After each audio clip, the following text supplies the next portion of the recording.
jika seseorang pasien ini Dok, kehilangan aligner atau alignernya rusak, apa sih yang harus dilakukan oleh pasien tersebut? Ataukah harus mengulang pencetakan dari awal atau bagaimana dokter? Ya, kalau untuk stepnya, satu stepnya rusak, itu harus segera dilapor ke dokternya. Jadi kalau stepnya rusak, misalnya step ini rusak, maka yang pertama yang harus dilakukan adalah konsultasi, controlling ke dokter spesialis. Nah, yang kedua untuk menjaga supaya tidak relapse, maka digunakan step yang satu tingkat di bawahnya. Jadi misalnya kita ini sudah step 15, tiba-tiba step 15-nya ini eh, pecah atau patah gitu kan. Tentu kita harus kembali supaya terjaga tidak terlalu jauh relapse-nya, maka kita gunakan kembali ke step 14 sambil dilakukan pencetakan di step tersebut. Nah, untuk melakukan tambahan rencana treatment. Jadi jangan dibiarkan. Kalau dibiarkan berarti relapse-nya bertambah dan susah kita memprediksi ini stepnya di mana ini dimulai lagi. Apakah dilakukan pencetakan ulang? Tentu kalau pencetakan ulang, analisis ulang, rencana treatment ulang, itu dengan biaya yang lebih mahal. Dan sekali lagi, untuk kasus di orto ini, liner ini eh, termasuk perawatan orto lepasan yang mahal dan melebihi bahkan dari fix ortodontis standar.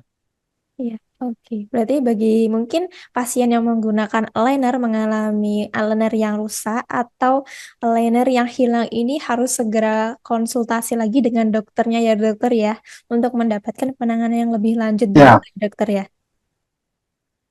betul. Jadi untuk menganalisa di mana step yang harus pakai. Tapi misalnya kalau dia rusak itu biasanya kita meminta untuk menggunakan step yang terakhir sebelum pindah ke step ini. Step yang terakhir artinya kalaupun relapse-nya pada step yang terakhir. Iya, oke. Baik dokter. Nah dokter Ardi, tak terasa nih kita sudah berada di penghujung acara nih dok. Mungkin Ya, adakah tips atau saran nih dari dokter Ardi untuk sobat sehat ataupun orang yang ingin menggunakan aligner nih dok? Silakan dokter Ardi. ya yang pertama eh, baik aligner maupun fix ortodontis sama-sama memiliki fungsi untuk merapikan gigi. Tentu dengan indikasi-indikasi pada kasus-kasus tertentu yang bisa dan memungkinkan untuk melakukan perawatan. Yang kedua, dampak baiknya ini adalah karena dia lepasan, maka sangat mudah dibersihkan.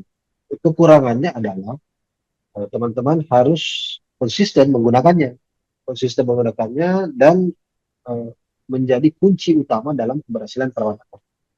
Karena kalau Anda tidak menggunakan secara tertib, secara baik, maka dia akan memperlama, gigi akan relapse kembali, padahal harusnya sudah bertambah step. Sehingga pada kasus penggunaan ini, teman-teman yang menggunakan itu harus betul-betul konsisten. Nah, kalau konsisten tetapi ternyata bermasalah, maka atau tidak sesuai dengan ekspektasi, maka biasanya itu dokternya melakukan pencetakan ulang, kemudian melakukan analisis ulang dengan apa namanya eh, eh, garansi biasanya. Kecuali kalau Anda menghilangkan apa namanya stepnya.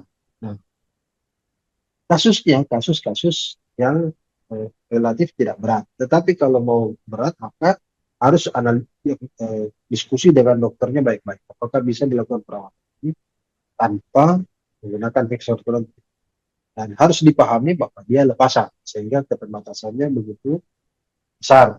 Jadi ortodontisnya sedikit apa namanya persentase ininya di 30 sampai 70. Kalau dinilai keberhasilannya tentu sampai saat ini masih sangat tinggi untuk fixer. Tapi banyak juga kasus layanan yang berhasil, utamanya pada kasus yang kira-kira tidak terlalu berat. Saya kira teman-teman silakan memilih mau selain atau layanan mau fixer.